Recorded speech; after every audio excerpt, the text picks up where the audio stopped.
Andhra Pradesh Congress chief YS Sharmila మళ్లీ దూకుడు పెంచారు. గతంలో జగన్ ను టార్గెట్ చేసిన షర్మిల తాజాగా చంద్రబాబుపై ఫోకస్ చేశారు. ఏపీ సీఎంగా చంద్రబాబు బాధ్యతలు తీసుకున్నాక తొలిసారి కూటమి సర్కార్పై ఆరోపణలు చేశారు షర్మిల.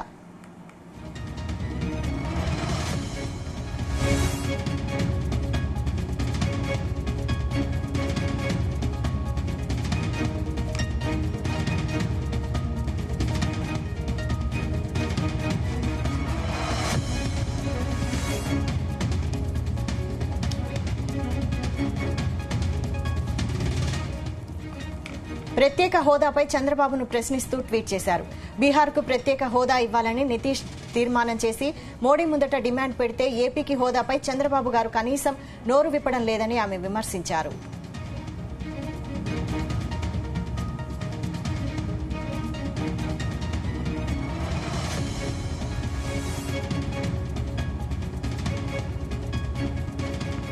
మోదీ సర్కార్లో కింగ్ మేకర్ గా ఉన్న మీరు హోదాపై ఎందుకు మౌనం వహిస్తున్నారో రాష్ట్ర ప్రజలకు సమాధానం చెప్పాలని చంద్రబాబును షర్మిల డిమాండ్ చేశారు.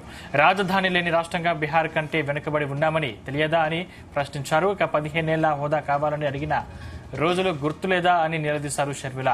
హోదా ఇవ్వకుంటే మద్దతు ఉపసంహరణాన్ని ఎందుకు అడగటం లేదు, మోసం చేసిన మోదీతో హోదాపై సంతకం ఎందుకు పెట్టించలేదని షర్మిల ప్రశ్నించారు.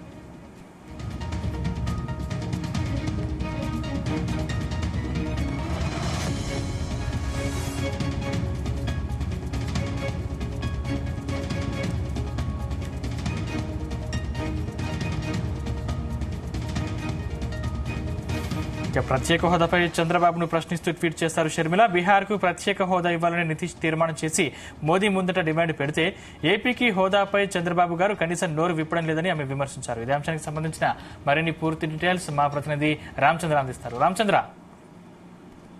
Sandeep, YS Sharmila APCC chief గా ఆమె కొనసాగుతున్నారు. అయితే సీఎం గా చంద్రబాబు నాయుడు బాధ్యతలు స్వీకరించిన తర్వాత మొదటిసారి చంద్రబాబు నాయుడుకు ప్రశ్నల వర్షం కురిపించారని చెప్పుకోవచ్చు. అయితే ఆంధ్రప్రదేశ్ లో మరోసారి ఆమె మళ్లీ దూకుడు పెంచారని చెప్పి కూడా మనం చెప్పుకోవచ్చు. అయితే గతంలో జగన్ ను టార్గెట్ చేసినటువంటి షర్మిల అయితే తాజాగా చంద్రబాబును కూడా ఫోకస్ చేయడంపై ఆంధ్రప్రదేశ్ లో రాజకీయాలు ఆసక్తిగా మారాయని చెప్పుకోవచ్చు. మొత్తానికి ఇటువైపు ఏదైతే ప్రత్యేక హోదా ప్రధాన అంశంగా ఆమె చంద్రబాబును ప్రశ్నిస్తూ కూడా ట్వీట్ చేసినటువంటి పరిస్థితి ఉంది. అయితే బీహార్ కు ప్రత్యేక హోదా ఇవ్వాలని నితీష్ తీర్మానం చేసి మోడీ ముందు డిమాండ్ పెడితే మన ఏపీకి సంబంధించిన ముఖ్యమంత్రిగా ఉన్న చంద్రబాబు నాయుడు ఎందుకు ఏపీకి హోదాపై చంద్రబాబు ఎందుకు కనీసం నోరు విప్పడం లేదని చెప్పి కూడా ఆమె ట్విట్టర్ వేదికగా కూడా ప్రశ్న సంధించని చెప్పుకోవచ్చు. మోడీ సర్కార్ లో కింగ్ మేకర్ గా అని చెప్పుకుంటున్నటువంటి చంద్రబాబు నాయుడు హోదాపై ఎందుకు మౌనం వహిస్తున్నారో రాష్ట్ర ప్రజలకు సమాధానం చెప్పాలంటూ కూడా ఈ సందర్భంగా ఆమె డిమాండ్ చేసినటువంటి పరిస్థితి ఉంది. అయితే రాజధాని లేని రాష్ట్రంగా బీహార్ కంటే ఆంధ్రప్రదేశ్ వెనుకబడి ఉన్నామని మీకు తెలియదా అంటూ కూడా ఆమె ప్రశ్న వేసినటువంటి పరిస్థితి ఉంది. అయితే 15 ఏళ్లు రాష్ట్రానికి ప్రత్యేక హోదా కావాలని చెప్పి గతంలో మీరు అడిగారు, అది మీకు గుర్తులేవా అంటూ కూడా ఆమె సందర్భంగా గుర్తు చేసే ప్రయత్నం చేశారు. అయితే రాష్ట్ర అభివృద్ధిలో ఏపీ 20 ఏళ్లు వెనుకబడిందని చెప్తున్నటువంటి చంద్రబాబు నాయుడుకు ప్రత్యేక హోదా అంశం ఎందుకు గుర్తుకు రావడం లేదు అని చెప్పి కూడా ఆమె అడిగినటువంటి పరిస్థితి ఉంది. అయితే ప్రత్యేక హోదా ఇవ్వకుంటే మద్దతు ఏదైతే ఎన్డీఏ ప్రభుత్వంలో ఆయన భాగస్వామిగా ఉన్నారో అలాగే ఎన్డీఏ కన్వీనర్ గా కొనసాగుతున్నారు.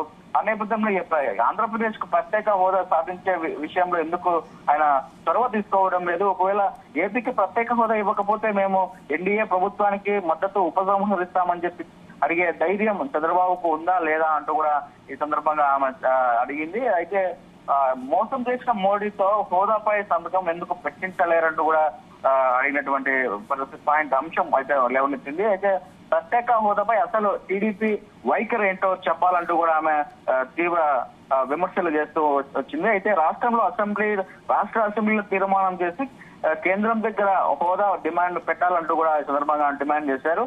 చంద్రబాబును ఆంధ్రప్రదేశ్ లో మొత్తానికి ప్రజలందరూ నమ్మి మీకు అధికారాన్ని కట్టబెట్టారు, మరి మీకు కింగ్ మేకర్ గా ఉన్నారు ఇండియాలో ఉన్నటువంటి కేంద్ర ప్రభుత్వంలో, అలాంటప్పుడు ప్రత్యేక హోదా తెచ్చే అంశం ఎందుకు పరిగణలోకి తీసుకోలేదు?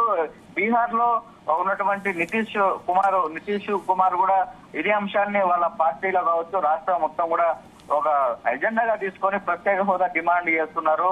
బీహార్ కు రాష్ట్రం రాజధాని ఉంది, అలాంటిది మరి ఆంధ్రప్రదేశ్ కు మీరు కీలకంగా వ్యవహరిస్తూ ఉన్నారు కేంద్రం ప్రభుత్వంలో. అలాంటప్పుడు ఆంధ్రప్రదేశ్ కు ప్రత్యేక హోదా అంశాన్ని ఎందుకు మోడీ దృష్టికి తీసుకెళ్లలేదు అని చెప్పి కూడా సంబంధించింది. అయితే మరి దీనిపై షర్మిల వేసినటువంటి అనేక ప్రశ్నలకు టీడీపీ ఎటువంటి సమాధానం ఇస్తుందనగా మనం చూడాల్సి ఉంటుంది. గతంలో జగన్మోహన్ రెడ్డిని ఎంతగా టార్గెట్ చేసి ఆమె విమర్శలు చేశారో అదే దీటుగా చంద్రబాబు పైనుగా విరుచుకుపడినట్లుగా మనం చూడాల్సి ఉంటుంది. ఇదే అంశము ప్రత్యేక హోదా అంశాన్ని ప్రధాన అజెండాగా తీసుకొని రాబో రోజుల్లో ప్రభుత్వ వ్యతిరేక విధానాలు కావచ్చు, అలాగే రాష్ట్రానికి ప్రత్యేక హోదా ఒకటే సంజీవని, ఎటువంటి హోదా లేకుండా ఎన్ని ప్యాకేజీలు ఇచ్చినా కూడా అనవసరము, వేస్ట్ అని చెప్పి కూడా ఈ సందర్భంగా చెప్పింది. అయితే ఇదే ప్రధాన అంశంగా తీసుకొని ప్రజల్లోకి వెళ్తామని కూడా షర్మిల అనేక సందర్భాల్లో చెప్పినటువంటి నేపథ్యం ఉంది. అయితే మరి రాబో రోజుల్లో కాంగ్రెస్ పార్టీ ఉధృతంగా ప్రత్యేక హోదాపై పోరాటం చేస్తుందని చెప్పి కూడా షర్మిల అయితే స్పష్టం చేసినటువంటి పరిస్థితి. మరి దీనిపై ఇటు వైసీపీకి అలాగే కాంగ్రెస్ పార్టీకి ఇద్దరికి మధ్య ఒక పోటీ నెలకొనే అవకాశం ఉంది. ఏదైతే ప్రత్యేక హోదా ఇప్పుడు వైసీపీ కూడా లేవనెత్తుతోంది, మరోవైపు ఇప్పుడు షర్మిల లేవనెత్తడంతో పాటు మరొకసారి ప్రత్యేక హోదా అంశం ఆంధ్రప్రదేశ్ రాష్ట్ర రాజకీయాల్లో ఒక చర్చనీయాంశంగా మారిందని చెప్పుకోవచ్చు. Sandeep, right, thank you Ramachandra.